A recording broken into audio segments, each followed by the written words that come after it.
The royal family, an institution shaped by centuries of British history.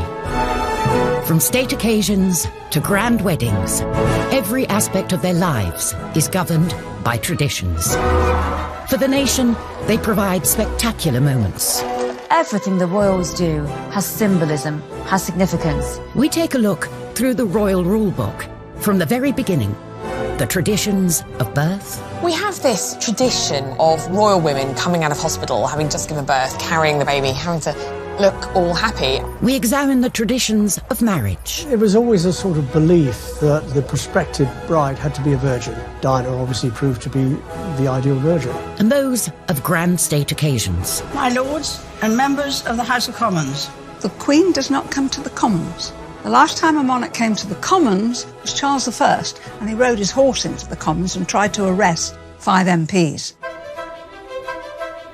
We meet the photographer who spent decades covering royal traditions. I was actually witnessing history in the making, there's no question about that.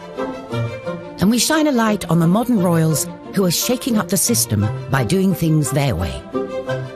I loved that Meghan came out and really showed her post-bump. We reveal the moment Obama got it horribly wrong. You can see Her Majesty sort of look at President Obama as if to say, oh my gosh, what are you doing? And the incredible letters from Princess Margaret to Parliament when she nearly caused a crisis by breaking tradition. She said, I am particularly anxious that whatever may happen may not cause any embarrassment either to you personally or to the government. She knows everything is hanging on this. These are the secrets of the royal traditions.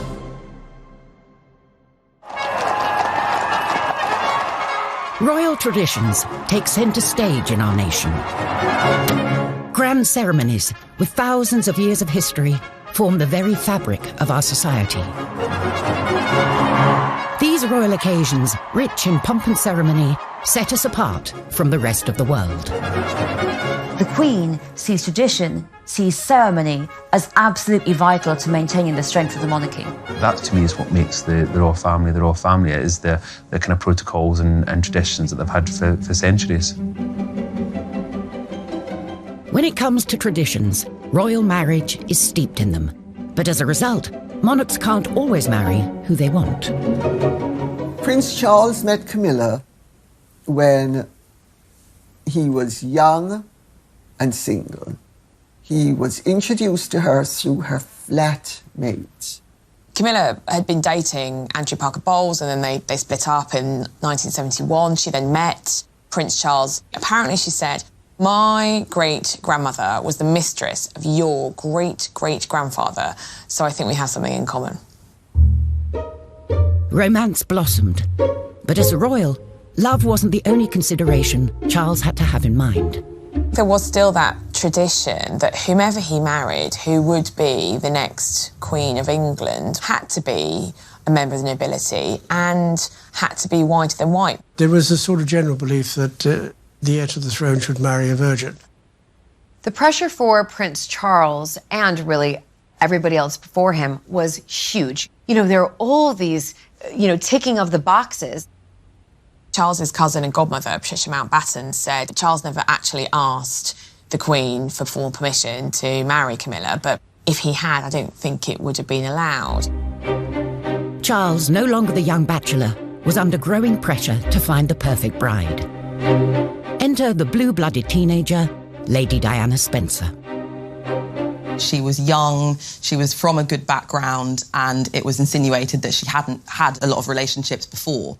There was pressure on him to get engaged and to get married, because at 33, he really had to produce an heir. He'd only met Diana 12 times before they got engaged, so was it really about love, or was he looking to fulfil his role as prince? Prince Philip did write him a couple of notes saying, you've got to make up your mind, yes or no. You can't keep this girl hanging around. At 3 o'clock, Prince Charles and Lady Diana appeared for the first time in public. With the words of his father ringing in his ears, Charles bowed to tradition and quickly moved to close the deal. And I'm amazed that she's been brave enough to take me on. And I suppose in love. Of course. Whatever in love means.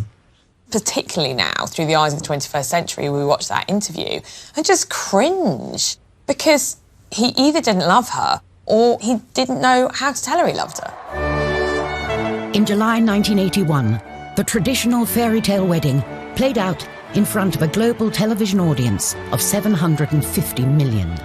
But both, in fact, had reservations. A couple of days previously, Diana had had supper with her sisters, and she said, I don't think I can do it, I don't think I can go through with it. And one of them said, bad luck, Dutch, the nickname for Diana, bad luck, Dutch, your face is on the tea towel now, you've got to do it. And she already at that point thought that Charles had a mistress in Camilla Parker Bowles, and of course, she was right. Tradition, which brought the two of them together, was not enough to save the marriage, which ended in separation in 1992 and finally came to a close in 1996 with divorce. The traditional way of doing things just didn't work. If Charles had been allowed to sort of pursue who he wanted and marry who he wanted, it would have saved Diana a lot of heartbreak, and it would have saved the whole family a lot of heartbreak. Coming up, the very special christening gown, passed down through every royal generation for over a century. The Honiton lace christening gown is the most wonderful symbol of royal tradition. And discover how Princess Margaret had to choose between breaking tradition and losing everything. They say to her that yes, she can marry him, that's fine, but she must lose her title and she will lose her position.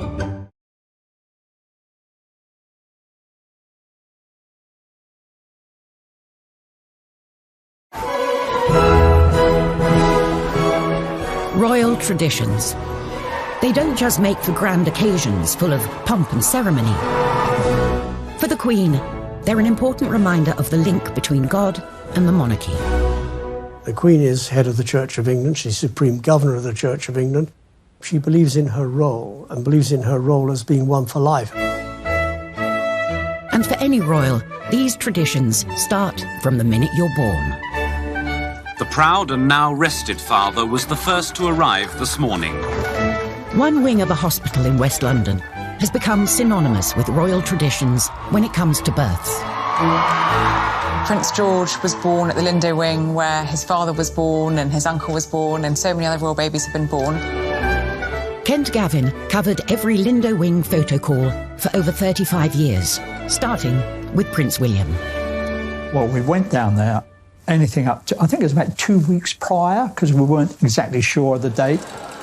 Police had to put barriers up, and the roads were sealed off, and we used to chain our step ladders so that they could not be moved. And you wrote your name bit on felt, Kent Gavin, Daily Mirror, or whatever it was. Less than 2 days after arriving here, Prince, Princess and baby Prince emerged to the cheers of the crowd. It was over in minutes, you know, everybody shouting and screaming, but of course it was front page pictures. Kate and William carried on the tradition of the photo call on the steps of the Lindo Wing, whilst paying tribute to the past. We saw some lovely symbols that harked back to Charles and Diana. When Prince Louis was born, she wore that red dress, and quite similar to what Diana chose, coming out with Prince Harry. So there are nods to what has gone before, tradition-wise. The Duchess looked somewhat tired, but very happy, in a beautiful red dress and high heels. I mean, we have this tradition now of women, royal women, coming out of hospital, having just given birth, carrying the baby, having to look all happy. Because, of course, previous to this, women had home births. The Queen had all of her 4 children at home, so you wouldn't actually have seen a royal woman, a royal mother, for some time in public.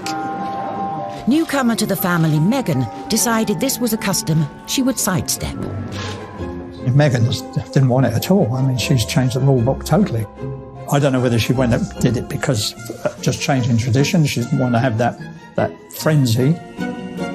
Like Meghan, Julie Montagu married into the British aristocracy, and she doesn't see the appeal either. Listen, I've had 4 children. I can't imagine having to give birth and then have hair and makeup done, put on a dress and a pair of heels, and stand outside my hospital and have a photo opportunity. The Sussexes chose a much calmer photo call, with just one photographer in the comfort of Windsor Castle, with a more natural feel. I loved that Meghan came out and really showed her, you know, her post-bump. Your stomach does not go right back in 2 days later. It takes a lot of time. So I think for women all around, it was a breath of fresh air to see her come out and look like that. Thankfully, no such scandal with the more recent royal births. And when it comes to traditions, first on the royal baby to-do list is the christening, where everything down to the gown has a story.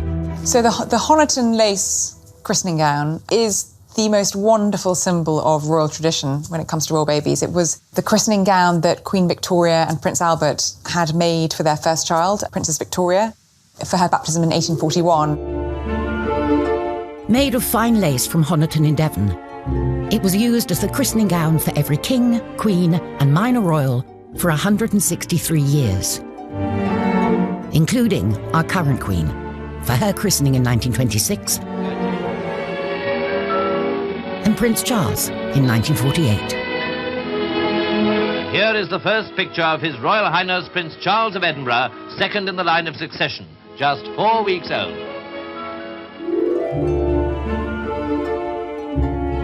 Over 30 years later, he carried on the tradition with his own son. Granny was christened in this. Great-granny. And I was. Look, I was christened in this.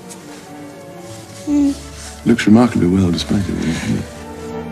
The Victorian gown finally took one too many royal dribbles. And then in around 2004, when Prince Edward and Sophie Countess of Wessex's firstborn, Lady Louise, was wearing it, the Queen noticed that it was looking quite fragile. And she commissioned her dresser, Angela Kelly, to make an exact replica of it to be worn by future babies. And since 2004, the gown has been worn by every royal baby, right up till Archie. As well as the gown, a big part of the christening experience is the all-important pictures with the family. Kent Gavin was handpicked by the palace as the only photographer for Prince William's big day in 1982. On arrival at the palace, I was given a list of the running order to which I could expect the photo call to take place. And the first one was Diana and Charles. And the only thing was that William was crying his eyes out. But Diana had the solution to that on and off during the photo call, and that was to put her little finger in his mouth. About 3 minutes had taken place before that picture was taken because of William hollering and hooting. But then, as it was like military clockwork, the Queen came out, Philip, Queen Mother, just sat down perfectly posed. It had all been organised and rehearsed for us. But it was William who was stealing the show, obviously, because of his crying. And normally, we would have been present for those sort of pictures. This particular picture was the one that most of us ran on the front page. Many years later, William requested a copy of that picture, to which I sent him, and he sent me a very nice letter in reply. That was the last picture on the actual running order. And I walked across to the Queen. I said, "Excuse me, ma'am, but there is one very important picture missing. And that is the Queen Mother, the oldest and the youngest." And she went, goodness me, how we missed that, how we missed that. And she called out, "Mother, Mother," and she sat down there. Diana handed William over, and that magic, yes, wonderful picture. And of course the Queen was very grateful as well. She has a whole set of all of these pictures. Royal babies aren't just born into the Windsor family, but into an institution with hundreds of years of strict traditions. In the 1950s, a princess hell-bent on breaking with tradition rocked the establishment when she fell in love with the wrong man. When Princess Margaret was a young woman, she fell hopelessly in love with a member of the household, the equerry to her father, Group Captain Peter Townsend. He'd been a war hero, he was handsome, he was charming, but he was divorced. In 1953, Townsend proposed to the 22-year-old Margaret. But by law, as a member of the royal family under 25, Margaret needed the Queen's permission before she could say yes. Divorce was still a taboo subject. The Queen was forced to make very difficult decisions with her own sister. As head of the church, the Queen felt she couldn't sanction the marriage. She asked Margaret to wait for 2 years, as at 25, the matter would then be up to Parliament.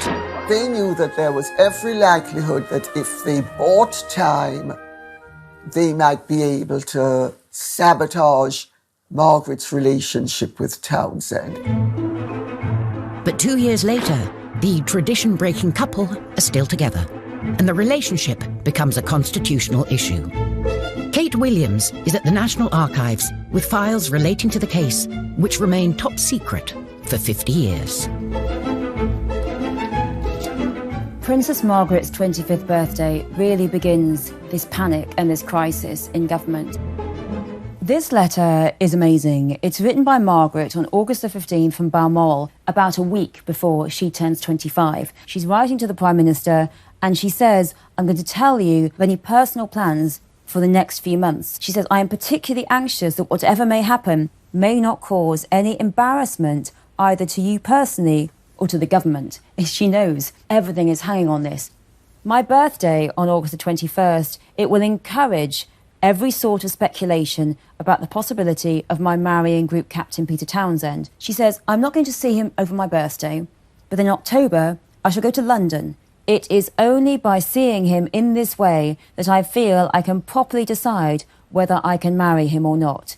The Queen knows I'm writing to you, but no one else does. This is a secret letter from Princess Margaret to the Prime Minister saying, this is what's going to happen.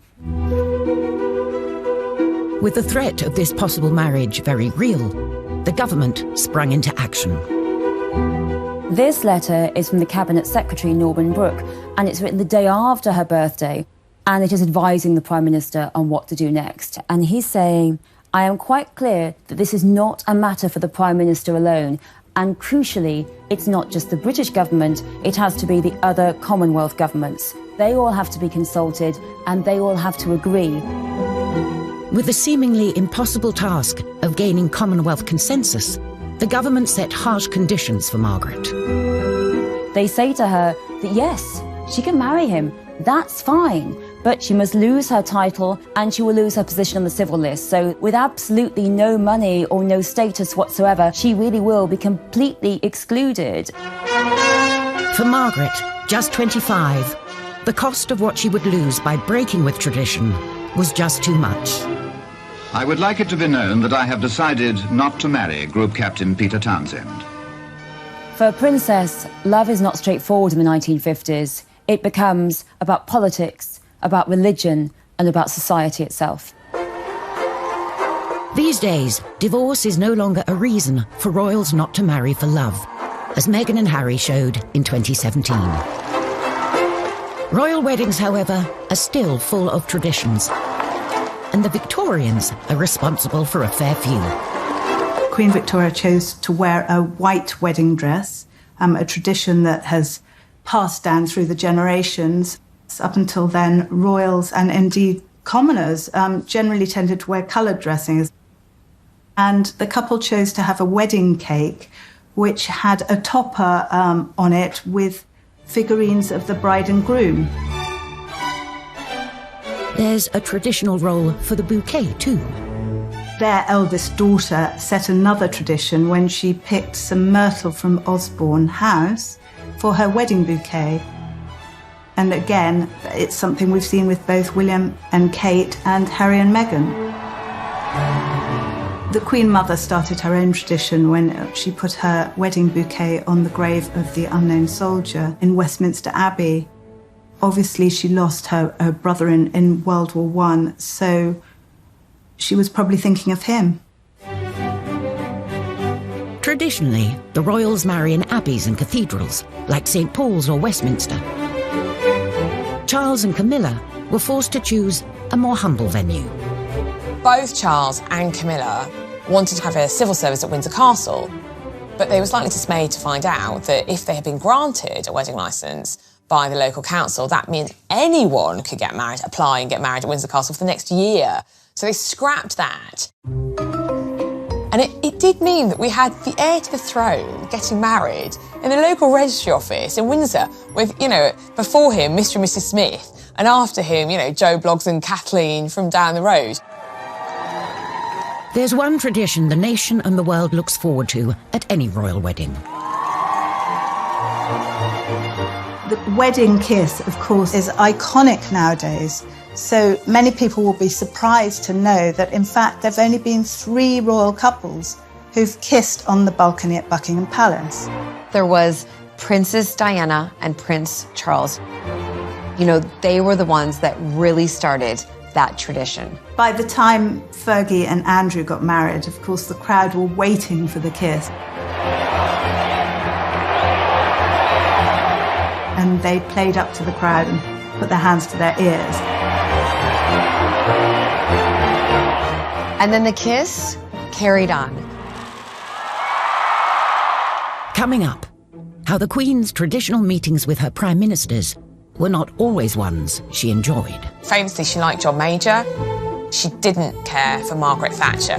How the traditional method of royal execution went horribly wrong. So her head falls out of his grasp, drops onto the floor, rolls along. I mean, it's just horrific.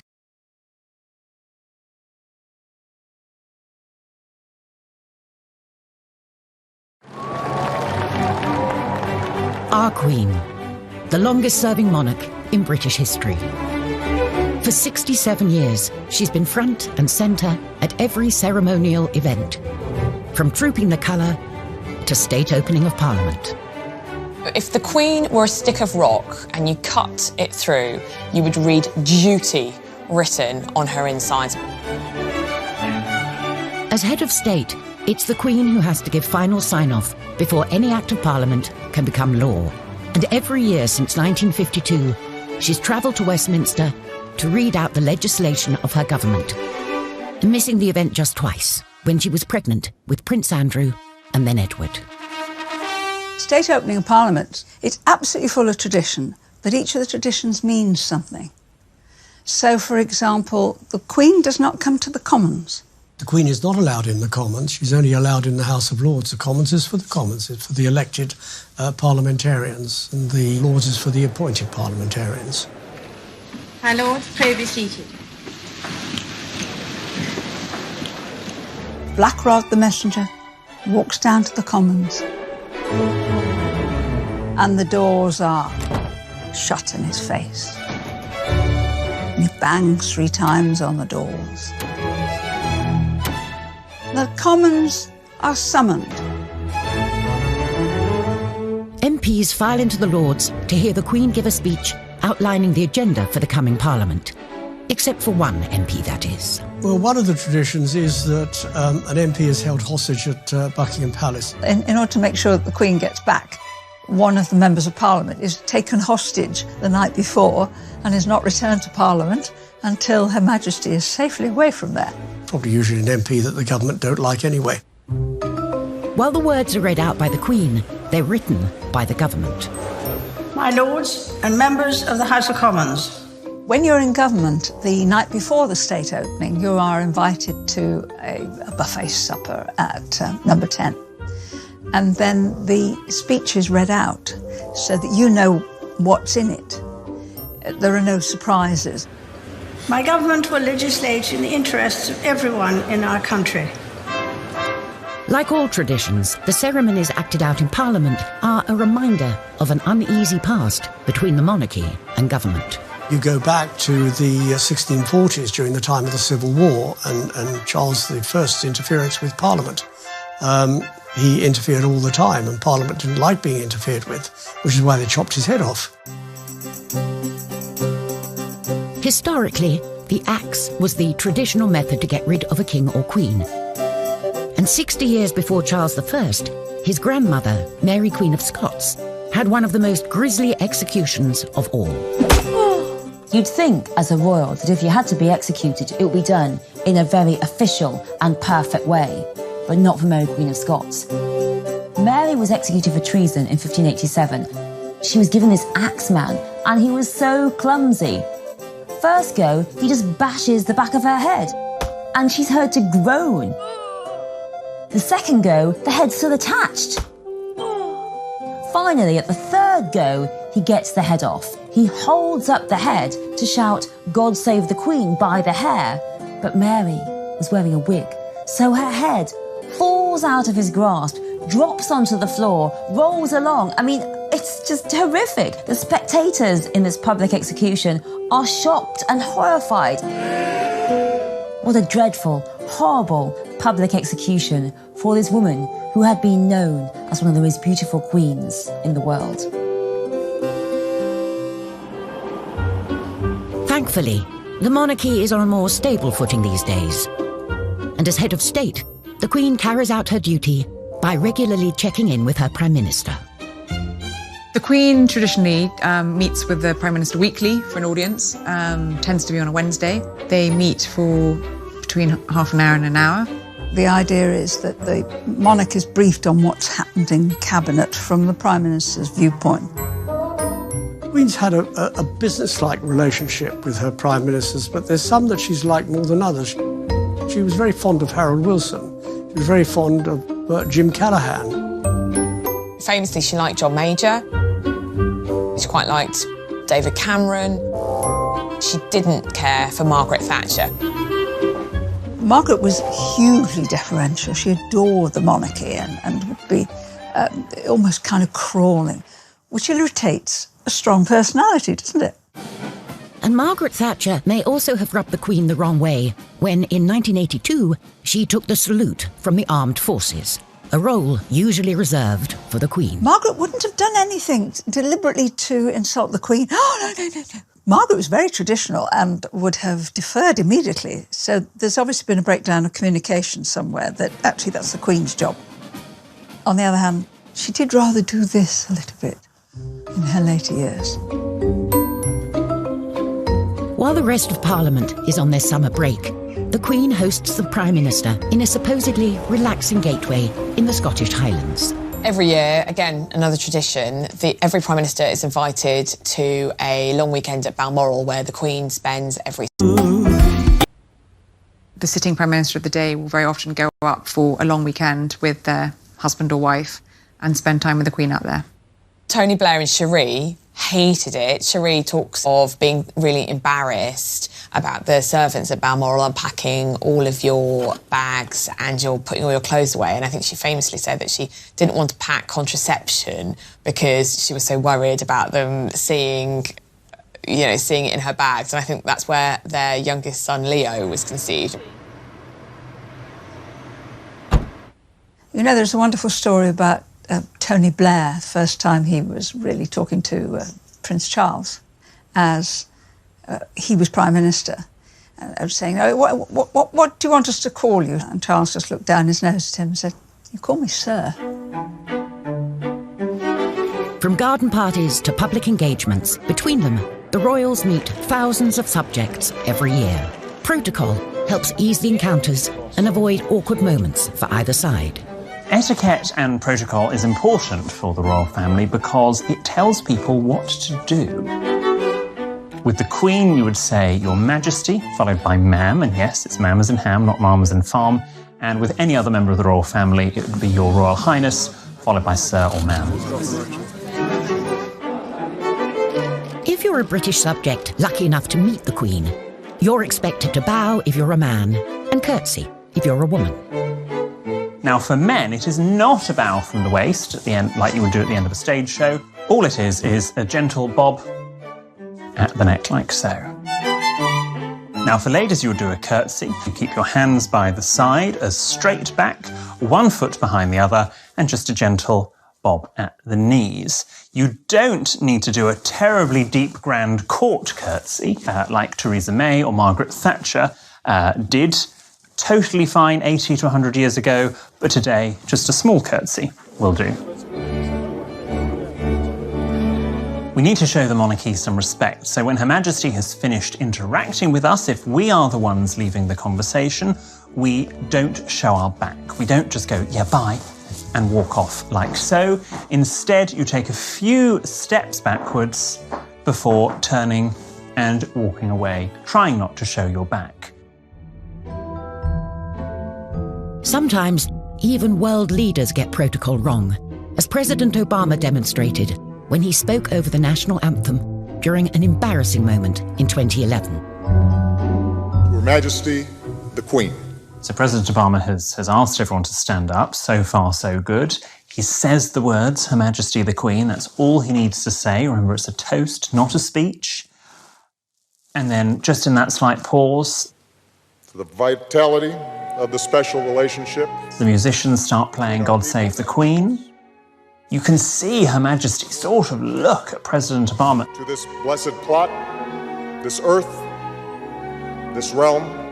And then Her Majesty herself breaks protocol. She actually interrupts the national anthem. To the Queen. And says, oh, that was very kind, thank you. So she deliberately breaks with the etiquette in order to be more well-mannered. For the monarchy, a break with protocol is rare, but occasionally it attracts people who are rule breakers keen on shaking up the system. Princess Diana was kind of the ultimate royal rule breaker, really, because she dragged the royal family kicking and screaming into the 20th century. She definitely helped transform the monarchy, and I think the royal family we've got today, especially through our boys, is very much through her influence. The Broderick ward of the Middlesex Hospital is the only specially designed AIDS ward in Britain. It was how she engaged in her charity work, which was perhaps the biggest departure. She was really the first royal that we saw in public hugging children, putting children on her lap. When we did the HIV/AIDS campaign, we were tackling serious misunderstanding and prejudice. We had a disease that was rampant and that was killing people in a horrible way and for which there was no cure. She came, she sat on the beds of somebody who was dying of AIDS, she held their hand, and it made a difference. It really did. But this break with tradition came at a cost. By opening up more to the press and the public, she grew more vulnerable to the darker side of media attention. She said to me, do you know, Ken, I was coming out of Harvey Nichols a couple of weeks ago, and I got into a taxi, and two paparazzi pulled up at the lights. One got off the back of the bike, undid the cab door, and she fell into the well of the cab. And he said, this person, raise your head, I've got a mortgage to pay. She was in tears when she related that story to me. I just felt for her. Behind the scenes, the monarchy wasn't happy with the change Diana was bringing. She was viewed by many within the institution as someone who was shaking things up too much. We wanted something a bit more safe, a bit more homespun. And she said, no, these are the things that need attention. These are the things that need to be talked about. It wasn't just how the royal family operated that Diana changed. She also changed the traditional way in which royals dress. Designer Jacques Azuguri played a vital role in moving Diana away from traditional royal dress and transforming her into one of the biggest fashion icons on the planet. I was always excited to see her step out in my dresses. There was just something about her wearing my dresses, you know, the Princess of Wales. And also the process leading up to her wearing that dress was always so friendly, so comfortable and exciting. This is one of the first times that she kind of went a little bit modern. It was, I'd say, probably about 4 inches above the knee, which for a princess was very, very short. Red was one of her strong favorites.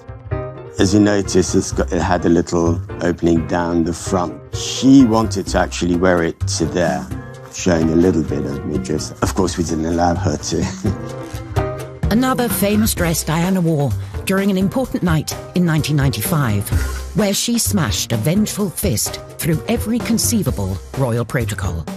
It was the night of the bombshell Panorama interview, in which she made a series of startling claims, including, there were 3 of us in this marriage. She called me actually 2-3 nights before the interview was going to go live, And she says, Jacques, I need a dress. I've done an interview. I haven't said anything wrong. And I'd like to wear something really stunning and sexy. And I took 3 black dresses from the shop. Because, the royals are not usually able to wear black unless it's for mourning. But of course now she could wear any colour she wanted. We unzipped them out of the bag and straight away she said, that one. And she wore this attending a cancer fundraiser while the interview was going out. And again, the décolleté on here was very low for the time. Her birthday was coming up in July, and that's where we come to the birthday dress here. She was meant to be wearing another dress for the Tate centenary, but I think, as a thank you to me, she actually wore this dress. This was Diana on her 36th birthday. It was really a time of her breaking away from her past, really, the traditions, the royal protocol, and moving on with life as she really wanted to live it.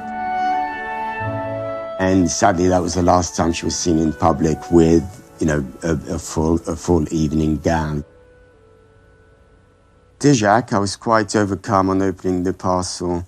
I'm absolutely thrilled to have been given such a beautiful dress for my birthday. Thank you more than I can possibly say for making this day particularly special. Lots of love, Diana. Coming up, Meghan Markle's bumpy introduction to the world of royal traditions. Meghan was criticized for one of the most minor things I've ever heard about, like having a messy bun. And how the royals are kickstarting new traditions fit for the 21st century. When Sussex Royal came about, it racked up over 3 million followers in less than 24 hours, and that broke a Guinness World Record.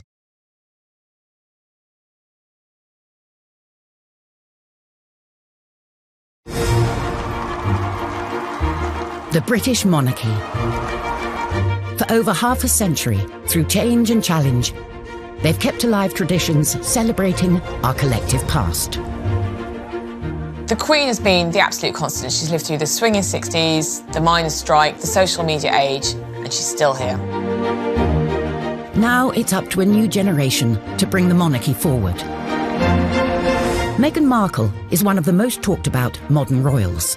Since her introduction to the royal family in 2016, the headlines have been full of stories of her breaking traditions.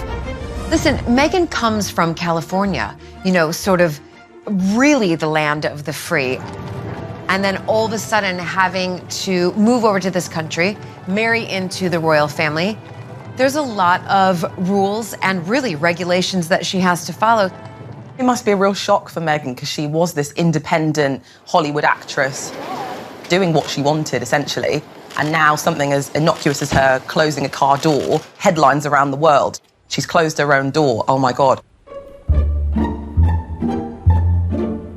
Meghan was criticized for one of the most minor things I've ever heard about, like having a messy bun.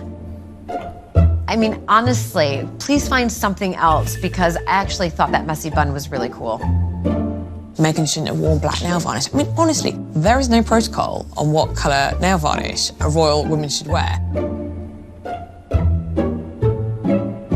If anyone's criticising Meghan for not wearing tights, let me tell you something. Sarah Ferguson, Duchess of York, didn't wear tights. I was at an event as minister where she came to do an opening, and she turned up actually looking scruffy, which is a no-no, because the people who are there, they come to see the magic and the style and the grace of royalty. Kate, who stuck to the traditions rulebook, received the opposite criticism from Meghan when she was labelled robotic.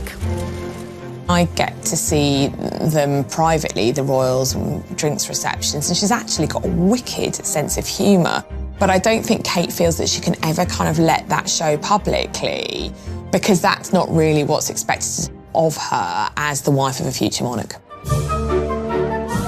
The young royals are creating new traditions fit for the 21st century, thanks to the new digital age. The social media development, in the royal family has been a big thing in the last few years. You've seen Instagram accounts But when Sussex Royal came about, it racked up over 3 million followers in less than 24 hours, and that broke a Guinness World Record. So you can see that there's definitely an appetite for people wanting to know what the royals are up to all the time. And it definitely gives them much more control over the story that they want to tell. For Prince William, being able to take back control is personal. William and Kate rarely allow their children to be seen in public, so their presence here guarantees a media frenzy. I was on a shoot with Prince William. We were talking about how things were regarding his mother. And he said, I can assure you that I will never, ever let happen to my wife or my children to what happened to my mother. Kate has increasingly taken the tradition of royal photography into her own hands. The royals are issuing and controlling their own images. I'm not on about the public events. I'm on about the birthdays or the special event. You get these lovely pictures that Kate issues. It's taking the sting out of the paparazzi, if you like. As is tradition, the monarchy will one day pass over to Charles. I think Prince Charles, in many ways, will be a very good sorbet monarch. He'll be a lovely palate cleanser between what we have now and what we will have in the future. Charles, I think, sees the future of the British monarchy similarly to some of the European monarchies, which have kind of massively slimmed down. We've seen that in balcony appearances. You know, we've seen just the Queen with Prince Charles and Camilla and his sons and their spouses. And unlike the Queen, whose opinions remain secret, Charles has already expressed his views in public on topics ranging from the environment to architecture. Charles, I know that he is itching to get involved in government politics and itching to get involved in lobbying at that level, but of course it's not allowed, so it's going to be really interesting to see whether or not he can hold back. So I can only urge you to think of your grandchildren as I think of mine, and of those billions of people without a voice. What he will find very hard to do will be to curb his statement of his opinions, or pushing the government to do things. We don't want the royals to take sides. We really don't want the royals to express opinions on things. Whoever is on the throne and whatever they wish to express, one thing is for certain. These royal traditions, which have been at the very heart of our nation and monarchy, will remain. This is what makes the United Kingdom, this is why we get the number of tourists we do get, because we do have traditions, and our traditions go back historically hundreds of years, and it's important that we maintain them. Royal traditions are like the fulcrum around which the family circulates. Individuals come and go, but the royal traditions are always there. All those great British traditions will remain. That is what makes the royal family the British royal family.